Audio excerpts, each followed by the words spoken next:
मन्त्रपुष्पम्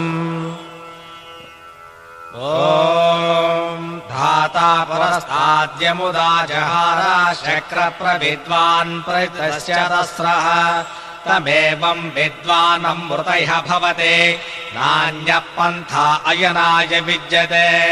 सहस्रशीर्षं देवं विश्वाक्षं विश्वशम्भुवम् विश्वन्नारायणं देवमक्षरं परमं पदम्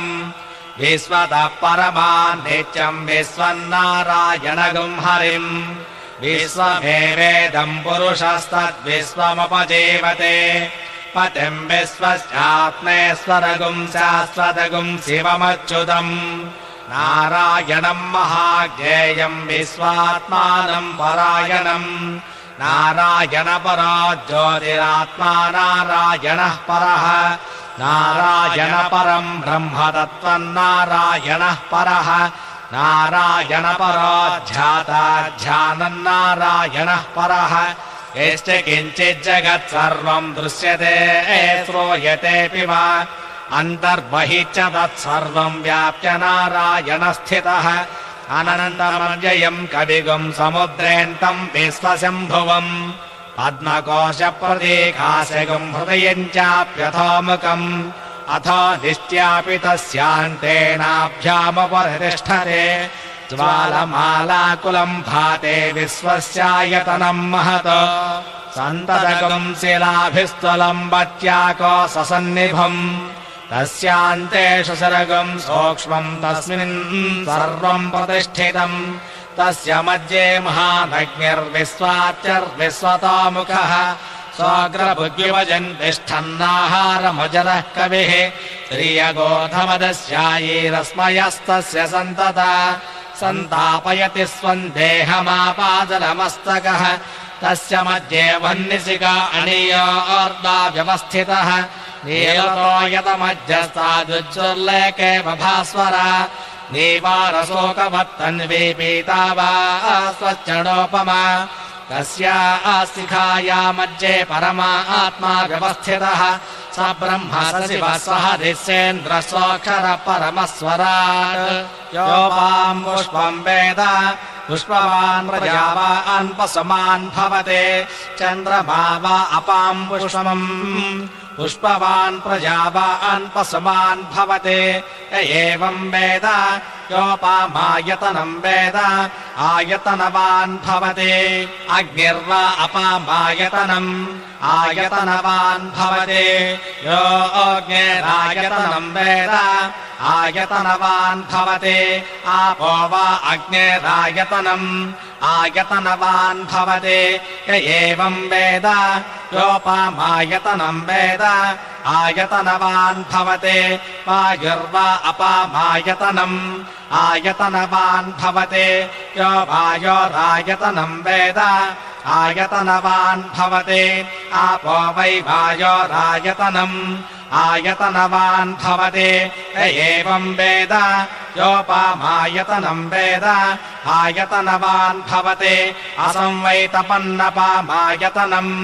आयतनवान् भवते यो मुष्यतवत आयतनं वेद आयतनवान् भवते आपो वा अमुष्यतवत आयतनम् आयतनवान् भवते एवं वेद योपामायतनं वेद आयतनवान् भवते चन्द्रमा वा अपामायतनम् आयतनवान् भवते यश्चन्द्रमस आयतनं वेद आयतनवान् भवते आपो वै चन्द्रमस आयतनम् आयतनवान् भवते एवं वेद योपामायतनं वेद आयतनवान् भवते नक्षत्राणि वा अपामायतनम् आयतनवान् भवते यो नक्षत्राणामायतनं वेद आयतनवान् भवते आपो वै नक्षत्राणामायतनम् आयतनवान् भवते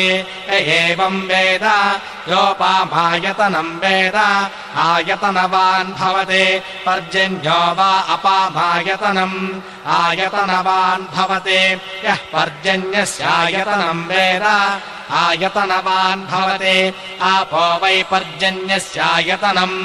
आयतनवान् भवति एवं वेद योपामायतनं वेद आयतनवान् भवति संवत्सरो वा अपामायतनम्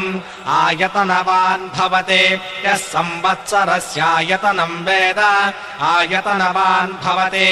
आपो वै संवत्सरस्यायतनम् आयतनवान् भवति एवं वेद यो नाभं प्रतिष्ठितां वेद प्रत्येव तिष्ठति किं तद्विष्णोर्बलमाहुः कादिप्तिक्यं परायणम् एको यद्धारयद्देवः रेजते रोदसे बुभे पाताद्विष्णोर्बलमाहुः अक्षराब्धिरुच्यते त्रिपदाद्धारयद्देवः यद्विष्णोरेकमुत्तमम् आतनुष्व प्रतनुष्व उद्धमाधमसन्धम आदित्ये चन्द्रवर्णानाम् गर्भमादेयः पुमानो इतस्य सूर्यगतम् चन्द्रमसेर्सङ्कृधे वारादम् जनयाग्रेग्निम् एकोर्द्रमुच्यते राजाधिराजाय प्रसंह्य साहिने नमो वयम् वै श्रवणाय कुर्महे समे कामाय मह्यम् कामेश्वरो वै श्रवणो ददातु कुबेराय वै श्रवणाय महाराजाय नमः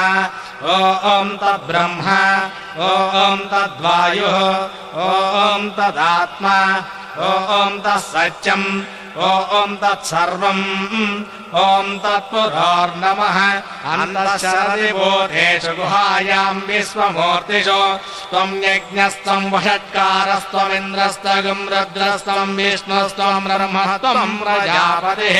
त्वम् तदापः पोजो धीरसोऽमृतम् ब्रह्मभूर्भुवत्सुवरो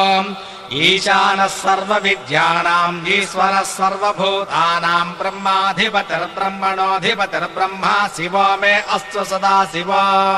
तदगम् सत्यम् परम् ब्रह्म पुरुषम् कृष्णपिङ्गलम् ऊर्ध्वरेतुम् विरूपाक्षम् विश्वरूपाय वै नमो नमः नारायणाय विद्महे वासुदेवाय धीमहि तन्नो विष्णुः प्रचोदयात् तत्पुरुषाय विद्महे महादेवाय धीमहि तन्नो रुद्रः प्रचोदयात् हरिः ओम्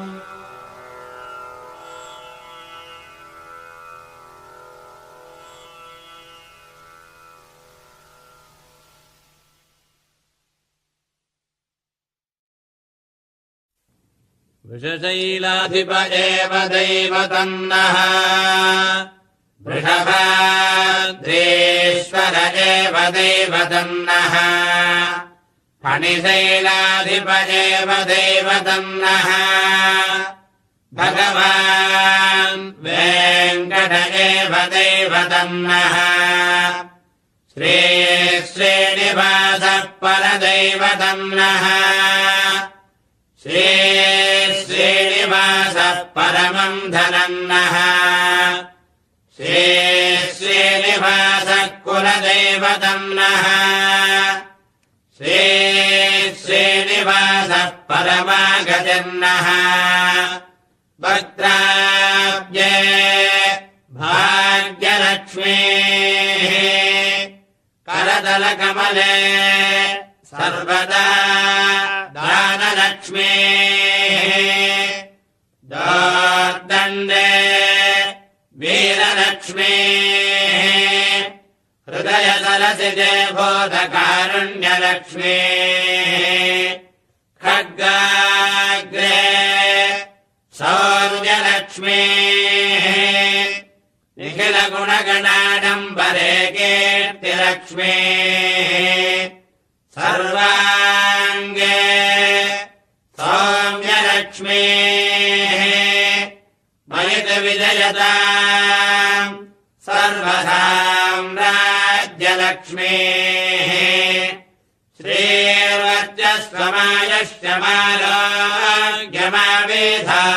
श्रीर्वज्रस्वमायश्चमारोग्यमावेधाच्चोभमानम् महीयते धान्यम् धनम् बलम् बहुपत्तलाभम् शतसंवत्सरम् दीर्घमायुः श्रियः कान्ताय कल्याणनिधये निधये श्रीवेङ्कटनिवास